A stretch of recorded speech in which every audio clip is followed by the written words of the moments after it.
बिस्मिल्लाहिर्रहमानिर्रहीम। अस्सलाम वालेकुम viewers, welcome to my channel. तो कैसे हैं आप सब? उम्मीद करती हूँ सब खैरियत से होंगे। आज मैं आप लोगों के लिए इंस्टेंट टी टाइम स्नैक की रेसिपी लेकर आई हूँ। मिनटों में बन जाने वाली रेसिपी है। इसे आप एक दफ़ा बनाकर महीनों स्टोर करके रख सकते हैं। बिल्कुल खस्ता के खस्ता रहेंगे। बनाना बहुत ही ज़्यादा ईजी है। आपने क्या करना है, रेसिपी को बिना स्किप किए एंड तक देखना है। चैनल पर नए हैं, चैनल को सब्सक्राइब कर लें।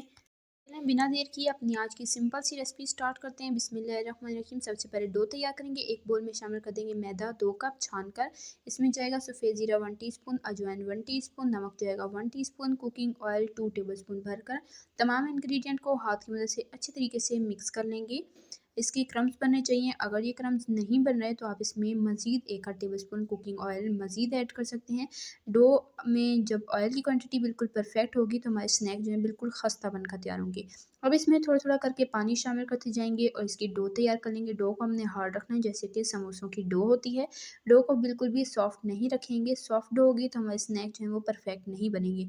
डो यहाँ पर हमारी बनकर तैयार हो चुकी है। यहाँ पर आप इसका टेक्सचर भी देख सकते हैं। अब क्या करेंगे, हाथों पर थोड़ा सा ऑयल लेंगे और डो के ऊपर लगा देंगे ताकि डो ऊपर से ड्राई ना हो।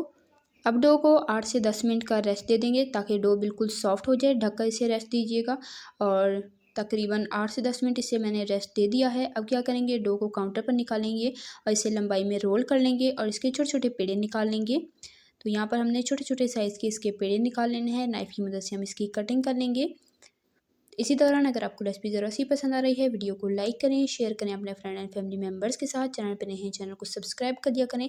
इससे हमारी हौसला अफजाई होती है, हमें पता चलता है कि हम कैसा काम करें। तो चैनल को लाजमी सब्सक्राइब किया करें। तो अब क्या करेंगे, काउंटर पर थोड़ा सा मैदा डस्ट करेंगे और एक पेड़ा लेकर इसे अच्छे तरीके से फैला लेंगे हाथ की मदद से। और सेम तरीके से सारे के सारे पेड़े लेकर यहाँ पर हम फैला लेंगे। तो 5 पेड़ों को मैंने यहाँ पर फैला लिया है। तो आपको मैं बताऊंगी कि हमने क्या करना है। आपने यहाँ पर रोलिंग पिन की मदद से रोटियों को नहीं बेलना, हाथ की मदद से अच्छे से फैला लेना है।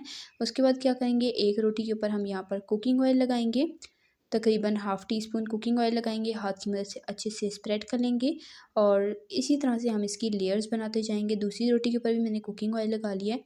अब इस तरह से ये रोटी इसके ऊपर रखेंगे, दोबारा से एक और रोटी रखेंगे और इसी तरह से हम 5 रोटियों की एक लेयर बनाकर तैयार करेंगे। बीच में आपने कुकिंग ऑयल जो है वो तकरीबन हाफ़ टी स्पून लगाना है ताकि जो रोटियां हैं वो अंदर से ऑयली हों और जो हमारे स्नैक हैं वो बिल्कुल खस्ता बनकर तैयार हों। तो यहाँ पर मैंने अब चौथी रोटी रख दी है और लास्ट में भी हम इसके ऊपर कुकिंग ऑयल लगाएंगे, हाथ की मदद से अच्छे से स्प्रेड करेंगे और लास्ट रोटी को हम इसके ऊपर रखकर इसे रोलिंग पिन की मदद से अच्छे से बेल लेंगे। ये स्नैक यकीन करें इतने टेस्टी बनते हैं ना कि आप एक ही दफ़ा ढेर सारे बनाकर इन्हें स्टोर करके भी रख सकते हैं। जब दिल चाहे निकालें और इन्हें इंजॉय करें। बिल्कुल ये खस्ता रहेंगे, बिल्कुल भी सॉफ्ट नहीं होंगे। अगर आप सेम रेसिपी फॉलो करेंगे तो आपके स्नैक भी बिल्कुल सेम परफेक्ट बनकर तैयार होंगे। तो यहाँ पर रोलिंग पिन की मदद से मैंने रोटी को अच्छे से बेल लिया है। रोटी को थोड़ा सा मोटा बेलेंगे हम, बहुत पतला नहीं बेलेंगे। अब यहाँ पर कोई ढक्कन ले लें, कटर ले लें, उसकी मदद से हम इसकी कटिंग कर लेंगे। तो यहाँ पर मैंने मीडियम साइज़ का एक ढक्कन लिया था, इसकी मदद से मैंने इसकी कटिंग की है। तो एक्स्ट्रा जो आटा है इसे हम हटा लेंगे और उसके बाद मैं आपको बताऊंगी कि हमने इसकी शेप कैसे बनानी है, कौन शेप में हम आज के स्नैक्स बनाएंगे जो कि बहुत ही ज़्यादा टेस्टी हैं, दिखने में भी काफ़ी ज़्यादा अट्रैक्टिव लगते हैं।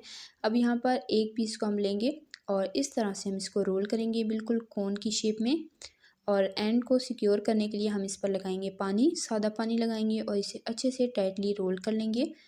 बहुत अच्छे से आपने एंड को प्रेस करना है ताकि जब हम फ्राई करें तो हमारे स्नैक बिल्कुल भी ना खुलें और परफेक्ट रहें।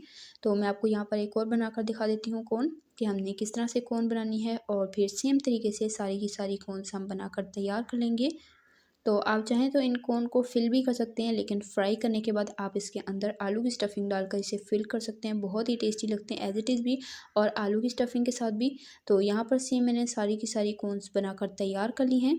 देख लें जी। आप इसे फ्रिज में रख दें तकरीबन 5 मिनट के लिए ताकि ये अच्छे से सेट हो जाएँ। उसके बाद हम इसे फ्राई करेंगे। ऑयल को यहाँ पर मैंने अच्छे से गर्म कर दिया। अब इसमें एक एक करके सारी कोन्स को ऐड कर देंगे और इन्हें मीडियम फ्लेम पर फ्राई करेंगे जब तक कि ये गोल्डन क्रिस्पी नहीं हो जाती। हाई फ्लेम बिल्कुल भी नहीं रखिएगा। हाई फ्लेम होगी तो इस पर फ़ौरन से कलर आ जाएगा और हमारे जो स्नैक हैं वो खस्ता नहीं बनकर तैयार होंगे, अंदर से कच्चे रह जाएंगे और ऊपर से इन पर कलर आ जाएगा। तकरीबन 3 मिनट मैंने इसे एज इट इज़ छोड़ दिया। जब ये अच्छे से सेट हो जाएंगी तब इसमें एक दफ़ा चम्मच चला लेंगे और अच्छे से गोल्डन क्रिस्पी होने तक हम इसे फ्राई करेंगे मीडियम फ्लेम पर। स्नैक्स को हमेशा मीडियम फ्लेम पर फ्राई किया करें ताकि ये अंदर तक अच्छे से कुक हों और बिल्कुल खस्ता बनकर तैयार हों। तो माशाल्लाह अल्हम्दुलिल्लाह से यहाँ पर सारी कॉर्न्स जो हैं वो फ्राई हो चुकी हैं। कलर आप देख सकते हैं माशाल्लाह कितना खूबसूरत आया है। अब इसे मैं डिश आउट कर लेती हूँ। तो माशाल्लाह अल्हम्दुलिल्लाह से ये है जी आज की हमारी सिंपल ईज़ी सी स्नैक की रेसिपी, जो उम्मीद करती हूँ आपको पसंद आई होगी। इंस्टेंट रेसिपी है, 2 मिनटों में बन जाने वाली रेसिपी है। तो जाएँ जल्दी-जल्दी इस रेसिपी को बनाएँ, अपना फीडबैक लाज़मी शेयर कीजिएगा। तो इसी तरह की टेस्टी यम्मी रेसिपीज़ के लिए, सिंपल ईज़ी रेसिपीज़ के लिए, चाइनीज़ रेसिपीज़ के लिए, बेकिंग रेसिपीज़ के लिए, डेज़र्ट रेसिपीज़ के लिए, रमज़ान स्पेशल रेसिपीज़ के लिए, बकरीद स्पेशल रेसिपीज़ के लिए, स्नैक्स रेसिपीज़ के लिए मेरे चैनल को सब्सक्राइब करें। मैं आपके लिए इस चैनल पर इसी तरह की टेस्टी यम्मी रेसिपीज़ डेली लाती रहती हूँ। सब्सक्राइब करें ताकि आप कोई भी रेसिपी मिस ना करें। इंशाल्लाह फिर मिलेंगे। अल्लाह हाफ़िज़।